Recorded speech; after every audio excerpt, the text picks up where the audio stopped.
Welcome learners.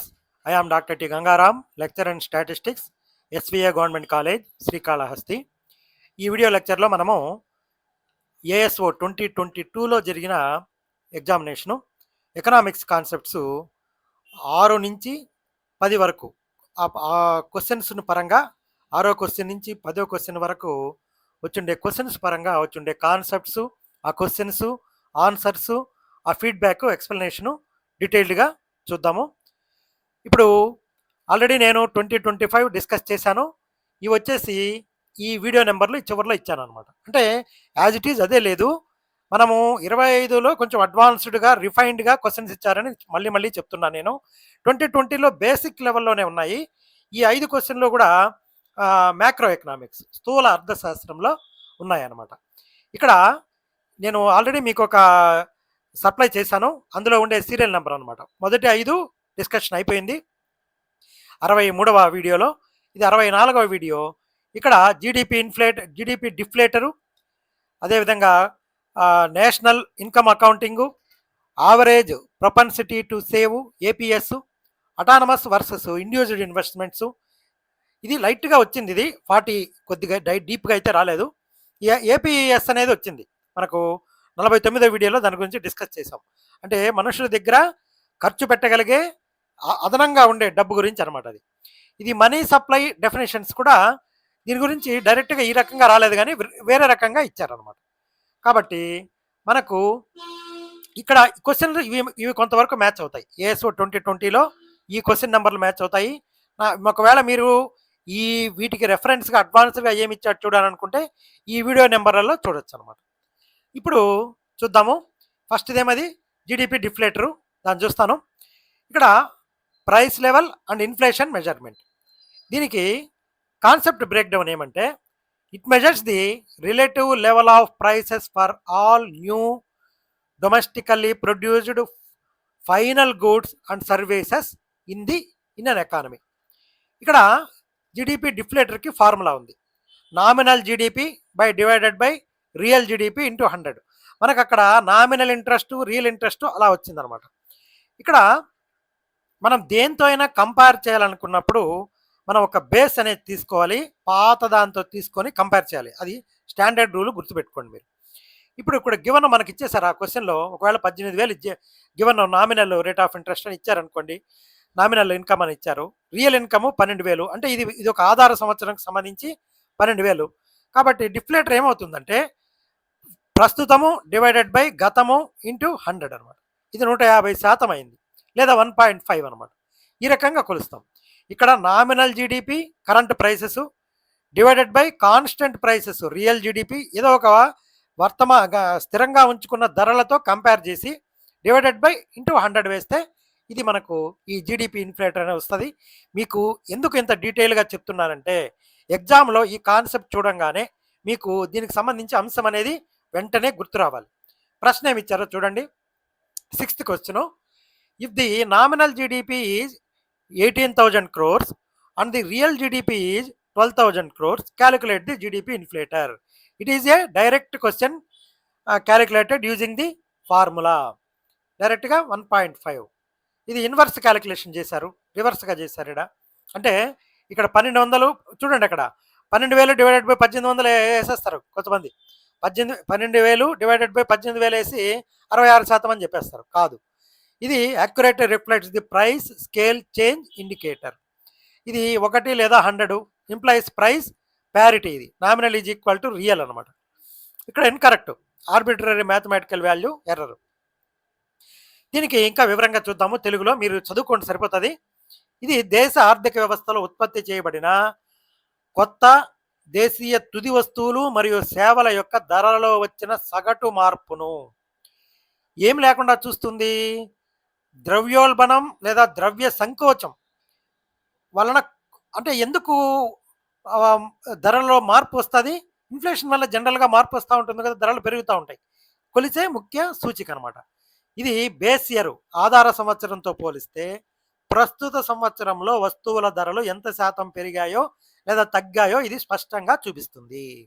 మీరు index numbers video చూసారంటే అక్కడ అర్థమైపోతున్నారు. మనం ఏదైనా కంపేర్ చేసేదానికి ధరలలో మార్పుని ఏ రకంగా జరిగిందో కంపేర్ చేసేదానికి ఇండెక్స్ నెంబర్స్ చూస్తాము.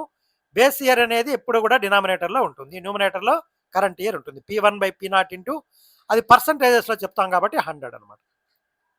Nominal GDP by real GDP into 100. ఇక్కడ కీలకమైన పదాలు ఏమంటే, ఇక్కడ నామినల్ జీడిపి అంటే ప్రస్తుత సంవత్సరంలో ఉన్న మార్కెట్ ధరల కరెంట్ ప్రైసెస్ ఆధారంగా లెక్కించిన మొత్తం ఉత్పత్తి విలువ. ఇందులో వస్తువుల అసలు పరిమాణంతో పాటు ధరల పెరుగుదల అంటే ఇన్ఫ్లేషన్ కూడా కలిసే ఉంటుందన్నమాట. ప్రతి సంవత్సరం ఇన్ఫ్లేషన్ రేట్ 6% ఉందనుకోండి, ఆ మేరకు ధర పెరుగుతూనే ఉంటుంది. రియల్ జీడిపి ఇది వాస్తవ జీడిపి ధరల హెచ్చు తగ్గుల ప్రభావం లేకుండా ఒక స్థిరమైన బేస్ ఇయర్, కాన్స్టంట్ బేస్ ఇయర్ను ధరలకు ప్రమాణకంగా తీసుకొని లెక్కించిన జీడిపి ఇది. ఇది ఒక ఆర్థిక వ్యవస్థ యొక్క అసలైన శక్తి, అసలైన ఉత్పాదక వృద్ధిని మాత్రమే ఇది చూపిస్తుంది, ఈ రియల్ జీడిపి. ఇప్పుడు మనము ఇక్కడ ఏమి ఇచ్చారు, 1800 కోట్లు ఇచ్చారు నామినల్, ఇది రియల్. ఫార్ములాలో ప్రతిక్షేపించాలి, 1.5 వచ్చేసింది, లేదా 150%. కాబట్టి ఇక్కడ విలువ ఎక్కువగా వచ్చిందంటే దీని అర్థం ఏమి, బేస్ ఇయర్తో పోలిస్తే ప్రస్తుత సంవత్సరంలో ఆర్థిక వ్యవస్థలోని వస్తు సేవల ధరల స్థాయి 50% పెరిగింది. ఆ రోజు 100 రూపాయలు ఉండే వస్తువు ఈరోజు 150 రూపాయలు అయింది అని అర్థం అనమాట. అదేవిధంగా జీడిపి డిఫ్లేటర్ను ఉపయోగించి నామమాత్ర జీడిపి నుంచి ద్రవ్యోల్బణ ప్రభావాన్ని తొలగించి దేశం నిజంగా సాధించిన వాస్తవ ఆర్థిక వృద్ధిని ఎకనామిక్స్ ఎస్టిమేట్ చేస్తారు. ఇప్పుడు 7th క్వశ్చన్, ఈ మ్యాక్రో ఎకనామిక్ ఇన్కమ్ అకౌంటింగ్ అనమాట. ఇక్కడ నేషనల్ ఇన్కమ్ గురించి మనకు ఆల్రెడీ వచ్చింది క్వశ్చన్, దాని గురించి ఏమేమి పద్ధతులు ఉన్నాయో వివరంగా కూడా చెప్పాము. ప్రతి సంవత్సరం కూడా నేషనల్ ఇన్కమ్ మెజర్మెంట్స్లో క్వశ్చన్ లేకుండా ఎప్పుడూ జరగడం లేదు. ఇప్పుడు నేషనల్ ఇన్కమ్ ఏంటంటే there are 3 standard mutually equivalent administrative paths to measure national income. మనకు మూడు రకాలైన మార్గాలు ఉన్నాయి. ఫస్ట్ ఇదేమి product method, value added method, ఇది measures net value added at production stages. రెండోది ఇన్కమ్ మెథడ్, ఇది for measuring national income. Aggregates primary factor distributions, wages, rent, profit లాంటివి అనమాట. ఇక్కడ ఎక్స్పెండిచర్ మెథడ్లో ఖర్చు పెట్టింది, sums, consumption, investment and net exports, C+I+G X-M అనమాట. ఈ X-Mకి బ్రాకెట్ ఉండాలి. ఎక్స్ అంటే ఎక్స్పోర్ట్స్, ఎం అంటే ఇన్పోర్ట్స్ అనమాట. ఈ ఫార్ములా ఇచ్చున్నాను ఆల్రెడీ, నేను డీటెయిల్గా వీటి గురించి చెప్పున్నాను అనమాట. ఇప్పుడు ప్రశ్న 7వ ప్రశ్న ఏమొచ్చిందంటే, which of the following is not, ఇది గుర్తుపెట్టుకోండి మీరు, not a method of measurement of national income. ఈ వీటిల్లో మెజర్మెంట్ నేషనల్ ఇన్కమ్ మెజర్మెంట్ కానిది ఏది సులభంగా కనుక్కోవచ్చు. ఈ వాల్యూ యాడెడ్ మెథడ్ ఉంది, యూజ్డ్ కంప్యూట్ అగ్రిగేట్ అవుట్పుట్, ఇక్కడ ఇది ఇన్కమ్ మెథడ్ ఉంది, ఇది sums total factor payments, expenditure method ఉంది, tracks final domestic market demands. ఈ కాస్ట్ అకౌంటింగ్ అనేది నేషనల్ ఇన్కమ్లో రాదు. ఇది నాట్కి ఇది కరెక్ట్ చాయిస్. ఇవన్నీ కూడా మెజర్మెంట్స్ ఆఫ్ నేషనల్ ఇన్కమ్ అనమాట. ఇది micro level corporate accounting tool, irrelevant to macro evaluations. ఇప్పుడు జాతీయ ఆదాయాన్ని లెక్కించడానికి మనకు 3 ప్రామాణిక పద్ధతులు ఉన్నాయి. స్థూల అర్థశాస్త్రం మనకు అది అందించింది. సులభంగా గుర్తుంచుకోవడానికి మీరు రిమెంబర్ చేయాలి, దీన్ని రీకాల్ చేయాలన్నమాట. ఇది లోయర్ ఆర్డర్ థింకింగ్ స్కిల్స్ నుంచి వచ్చిన ప్రశ్న. హైయర్ ఆర్డర్ ఏం లేదు, మీరు క్రియేషను ఎవాల్యుయేషన్ ఏం లేదు ఇక్కడ. కాబట్టి జస్ట్ గుర్తుపెట్టుకుంటే చాలు, వాటిని రీకాల్ చేసుకుంటే చాలు. మనకు ఆర్థిక వ్యవస్థలో ఆదాయం అనేది ఒక సర్కిల్ లాగా అది తిరుగుతూ ఉంటుంది. ఒకరి ఖర్చు ఇంకొకరికి ఆదాయం అవుతుంది. ఆ ఆదాయము ఉత్పత్తి వల్లనే వస్తుందన్నమాట. ఈ 3 పద్ధతుల ద్వారా ఖర్చు, ఆదాయము, ఉత్పత్తి, ఈ 3 పద్ధతుల ద్వారా మనం జాతీయ ఆదాయం లెక్కిస్తే 3 ఒకటిగానే రావాలన్నమాట, సమానంగా రావాలి. మనలాంటి పెద్ద దేశంలో కొంచెం అటు ఇటు ఇదైనా కూడా ఆ 3 సమానంగా రావాలి ఫార్ములా ప్రకారం. ఉత్పత్తి పద్ధతి లేదా విలువ జోడింపు పద్ధతి, దీన్ని వాల్యూ యాడెడ్ ప్రోడక్ట్ మెథడ్ అంటారు అనమాట. దీంట్లో ఏమంటే కోర్ ఐడియా ఏముంటుందంటే, మన దేశ బౌండరీస్ లోపల ఉండే అన్ని ఉత్పాదక రంగాలు, మనం ప్రాథమిక రంగము, ద్వితీయ రంగము, సేవల రంగము అన్నిటి ద్వారా సృష్టించిన వస్తు సేవలను ఇది లెక్కిస్తుంది అనమాట. ఇక్కడ ఉత్పత్తి విలువ, నికర విలువ, నెట్ వాల్యూ యాడెడ్ అనేది ఈ సంవత్సరం మనకు నేషనల్ ఇన్కమ్కి నెట్ వాల్యూ ఎంత యాడ్ అయింది అంటే గ్రాసులు కాదనమాట. ఇక్కడ మనం డబుల్ కౌంటింగ్ తీసేయాలి. ప్రతి ఉత్పత్తి దశలో అదనంగా జోడించబడిన విలువలను మాత్రమే తీసుకుంటారు. దీనివల్ల ఒకే వస్తువు విలువను 2 సార్లు లెక్కించే ప్రమాదం తప్పుతుంది. మనము చపాతీని తీసుకున్నప్పుడు దాంట్లో ఉండే పిండి ఉత్పత్తిని తీసుకోకూడదు అనమాట. కాబట్టి ఇక్కడ సూత్రం ఏమి, value added is equal to value of output minus value of intermediate consumptions. మనకు అవుటర్ ప్రోడక్ట్ కారు తయారీకి కారు ధరలో ఆ టైర్లు విలువ, బ్యాటరీ ఇవన్నీ కూడా తయారైపోయి ఉంటాయి. కారు విలువలో అది అవన్నీ కూడా మిగతావి ఇంటర్మీడియట్ కన్జంప్షన్ వాల్యూస్ అనమాట. కాబట్టి వాటిని తీసేయాలి, వాటికి విలువ తీసేసి టోటల్ వాల్యూని ఇక్కడ చూపించాలన్నమాట. నెక్స్ట్ ఆదాయ మదింపు పద్ధతి. ఇది మలింపు పద్ధతి అని వచ్చింది, ఆదాయ మదింపు పద్ధతి. ఇక్కడ కోర్ ఐడియా ఏమంటే, ఒక వస్తువును ఉత్పత్తి చేసినందుకు గాను మనం ఫ్యాక్టర్స్ ఆఫ్ ప్రొడక్షన్ వాటి ద్వారా లభించే మొత్తం ఆదాయం అన్నమాట. ఇది నిన్న చూసాం కదా, ఫ్యాక్టరీస్ ఆఫ్ ప్రొడక్షన్ వాటి ద్వారా వచ్చే మొత్తం ఆదాయం. ఫ్యాక్టరీస్ ఆఫ్ ప్రొడక్షన్స్కి మనము భూమికి మనం అద్దె ఇస్తాము, మనము రెండవ రకమైన శ్రమకి వేతనం ఇస్తాము, మూలధనానికి వడ్డీ ఇస్తాము, యజమాని లాభం తీసుకుంటాడు. వీటన్నిటిని కలిపితే వచ్చేదే ఈ ఇన్కమ్ మెథడ్లో వచ్చే nation income. Wages plus rent plus interest plus profit. నీట్గా చదువుకోండి, మీకు ఈ కాన్సెప్ట్ చూడంగానే ఇవంతా గుర్తు రావాలి, వెంటనే ఆన్సర్ చేయగలగాలి. నెక్స్ట్ పద్ధతి ఎక్స్పెండిచర్ మెథడ్. ఇక్కడ సమాజంలో ఎంత ఖర్చు పెడుతున్నారు, వ్యక్తులు, సంస్థలు, ప్రభుత్వం కలిసి వస్తు సేవలపై చేసే మొత్తం తుది ఖర్చు ఇది లెక్కిస్తుంది అనమాట. ఇది ఫైనల్ ఎక్స్పెండిచర్స్. ఇది ఎలా పనిచేస్తుంది, మనము వినియోగం కోసము, పెట్టుబడి కోసం జరిగే అన్ని ఖర్చులను ఇక్కడ కలిపేస్తారనమాట. ఇక్కడ జాగ్రత్తగా ఫార్ములా ఉంది చూడండి. ఇక్కడ సి అంటే ప్రైవేట్ కన్జంప్షన్, ప్రజల వ్యక్తిగత వినియోగ వ్యయం. ఐ అంటే ఇన్వెస్ట్మెంట్, వ్యాపార సంస్థల యొక్క పెట్టుబడి వ్యయం. జి అంటే గవర్నమెంట్ స్పెండింగ్, ప్రభుత్వ వినియోగ మరియు పెట్టుబడి వ్యయం అనమాట. ఎక్స్ మైనస్ ఎం నెట్ ఎక్స్పోర్ట్స్, ఎగుమతులు మరియు దిగుమతుల మధ్య ఉండే నికరమైన తేడా, నికర ఎగుమతులు. ఇది జాగ్రత్తగా మనం మళ్ళీ చూసాం. ఇది మనకు ఒకవేళ ఎగుమతులు ఎక్కువగా ఉండి దిగుమతులు తక్కువ అయితేనే మనకు అక్కడ విదేశీ మారక ద్రవ్యం అనేది మనకు వస్తుంది, లేదంటే అది పోతుంది అనమాట, మైనస్ అయిపోతుంది. ఇక్కడ ఈ నేషనల్ ఇన్కమ్ సూత్రం ఏమి, C plus I plus G plus X minus M. దీనికి బ్రాకెట్ పెట్టుకోవాలి, ఎక్స్ మైనస్ ఎంకి బ్రాకెట్ పెట్టాలి. ఇప్పుడు చూడండి, ఈ నేషనల్ ఇన్కమ్ అనేది ఎక్స్పెండిచర్ ద్వారా వస్తుంది, ఇన్కమ్ ద్వారా వస్తుంది, ప్రోడక్ట్ ద్వారా వస్తుంది. ఈ మూడు కూడా సమానంగానే ఉండాలి. అది మనం జాగ్రత్తగా గుర్తుపెట్టుకోండి. ఒక మంచి ఎగ్జాంపుల్ ఉంది ఇక్కడ. ఒక జాతీయ ఆదాయాన్ని ఒక ఫిష్ చెరువులాగా చూసుకోండి. ఇది చేపల చెరువులాగా ఊహించుకోండి. చెరువులో ఎన్ని చేపలు పెరిగాయో లెక్కించడం ఉత్పత్తి పద్ధతి, ప్రోడక్ట్ మెథడ్. ఆ చేపలను అమ్మగా జాలర్లకు ఎంత డబ్బు వచ్చిందో అన్ని కలిపామనుకోండి, అది ఇన్కమ్ మెథడ్. ఆ కొనుగోలుదారులు ఆ చేపలను కొనడానికి ఎంత ఖర్చు పెట్టారో అది లెక్కించడము వ్యయ పద్ధతి, ఎక్స్పెండిచర్ మెథడ్ అనమాట. కాబట్టి ఇక్కడ ఉత్పత్తి, ఆదాయము, వ్యయము మూడు కూడా సమానంగానే రావాలన్నమాట. ఈ మూడు కూడా ఒకే జాతీయ ఆదాయాన్ని కొలిచే మూడు వేర్వేరు కోణాలు. కాస్టిక్ అకౌంటింగ్ అనేది 4వ ఆప్షన్ అనేది సంబంధమే లేని విషయము, కాబట్టి మనం ఈజీగా గుర్తుపెట్టచ్చు. నెక్స్ట్ 8వ క్వశ్చన్ వచ్చేసి కన్జంప్షన్ అండ్ సేవింగ్స్ ఫంక్షను. మనకు average propensity of savings, APS. ఇక్కడ ఇది కూడా ఈ క్వశ్చన్ వచ్చిందండి మనకు లాస్ట్ క్వశ్చన్ 2025 ఏఎస్ఓలో 49th క్వశ్చన్ అనుకుంటా ఇది. కాబట్టి మీకు వీడియో నెంబర్ 49లోనే చేశాను దాన్ని కూడా. వీడియో నెంబర్ 49లో 49th క్వశ్చన్ చూసుకోండి. దీనికి దానికి సంబంధం ఉంది ఖచ్చితంగా, ఇది బోత్ రిలేటెడ్ అనమాట. కాబట్టి ఇది ఇంపార్టెంట్ కాన్సెప్ట్. ఖచ్చితంగా నెక్స్ట్ ఇయర్ కూడా మనకు ఈ 26లో కూడా వచ్చేదానికి అవకాశం ఉంది. ఇక్కడ డిస్పెన్సిబుల్ ఇన్కమ్ వై అనుకుందాము, splits entirely to consumption and savings. ఇది ఎట్లా అంటే వై అనేది సి ప్లస్ ఎస్గా స్ప్లిట్ అవుతుంది. దీనిలో నుంచి మనకు ఎస్ కావాలనుకోండి, వైలో నుంచి సి తీయాలి, అంతే కదా. మనకు ఇక్కడ ప్రశ్నలో ఏమి ఇచ్చారంటే చూడండి, ఇక్కడ ప్రశ్న, if the dispensable income is 100, Y 100 అనమాట, consumption income 80, calculate the average propensity to save. ఈ 100లో నుంచి 80 తీసేస్తే వచ్చేది 20%. Correct tracking of the non consumed income fraction. ఇది సేవింగ్స్ కిందకి పోతుంది. ఎస్ కావాలా మనకు, కాబట్టి ఇక్కడ ఫార్ములా ఉంది చక్కగా. ఈ ఫార్ములా గుర్తు పెట్టుకున్నామంటే దీంట్లో నుంచి ఎస్ కనుక్కోవచ్చు, లేదా సి కనుక్కోవచ్చు, ఏదైనా కనుక్కోవచ్చు. ఇది ఏపీఎస్ అంటే ratio of total savings to total income level. ఇది యావరేజ్ ప్రొపెన్సిటీ ఆఫ్ దీనికి. ఇక్కడ ఎస్ బై వై అంటే ఏమి, 20/100, 20% లేదా 0.2 అనమాట. ఇది ఇన్కమ్ అనేది 100 అయినప్పుడు కన్జంప్షన్ 80, సేవింగ్స్ 20. దీనిలో చూడంగానే ఇవి వచ్చేస్తుంది. ఇది ఏపీఎస్ ఫార్ములా కూడా గుర్తుపెట్టుకోండి. ఇక్కడ ఈ యావరేజ్ ప్రొపెన్సిటీ టు సేవ్ అంటే సగటు పొదుపు ప్రవృత్తి, మనుషుల్లో సగటు పొదుపు ప్రవృత్తి.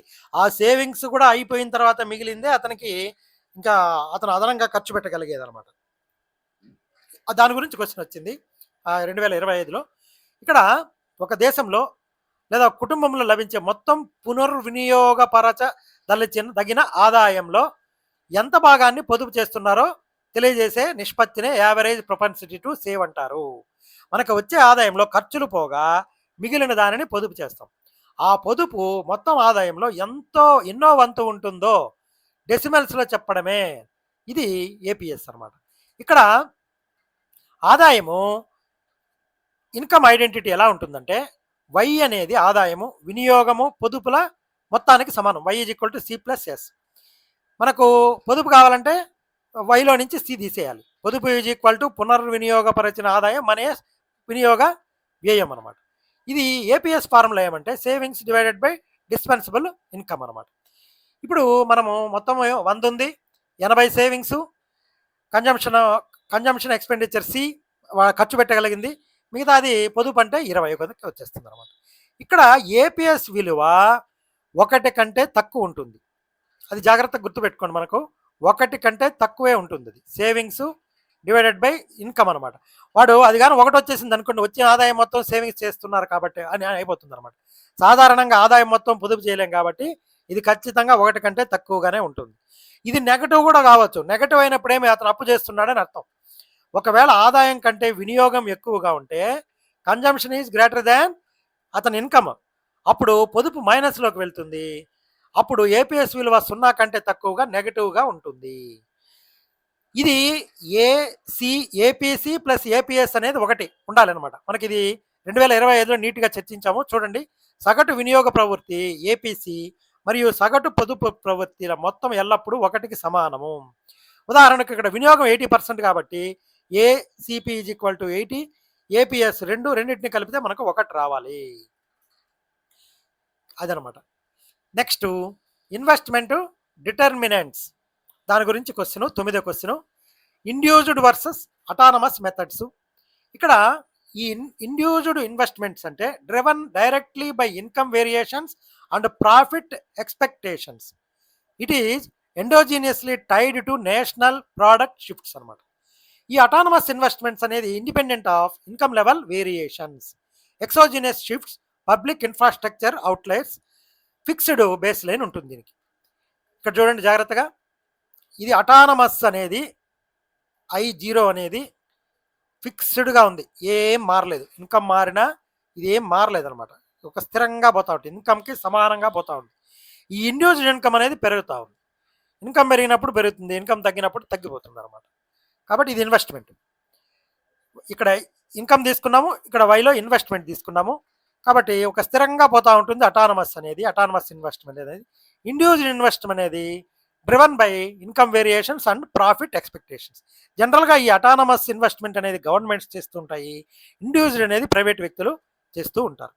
ఇక్కడ the part of investment increase or decrease which takes place due to a change in the level of national income is termed as increase or decrease. ఏది ఇండివిజువల్, స్థిరంగా ఉండేది అటానమస్. కాబట్టి ఇక్కడ gross investment includes depreciation before adjustments, net investments pure additions to the capital stock assets. ఇంకోటి autonomous investment states constant unaffected by changing income levels అనమాట. Battery low అయిపోతుంది, ఫాస్ట్గా చెప్పేస్తాను. ఇక్కడ మనం ఆర్థిక వ్యవస్థలో పెట్టుబడులను అవి జాతీయ ఆదాయంలో వచ్చే మార్పులకు ఎలా స్పందిస్తాయనే దానిని బట్టి ముఖ్యమైన 2 రకాలుగా వాడచ్చు. జాతీయ ఆదాయంలో మార్పులు నేరుగా హెచ్చుతగ్గులకు గురి అయ్యే పెట్టుబడులు అర్థం చేసుకోవడానికి వీటిని ఉపయోగిస్తారు. ఇది ఇండివిజువల్ ఇన్వెస్ట్మెంట్ అంటే మనం ఈ జాతీయ ఆదాయం లాభాల స్థాయిలో వచ్చే మార్పుల మీద ఆధారపడి జరిగే పెట్టుబడి.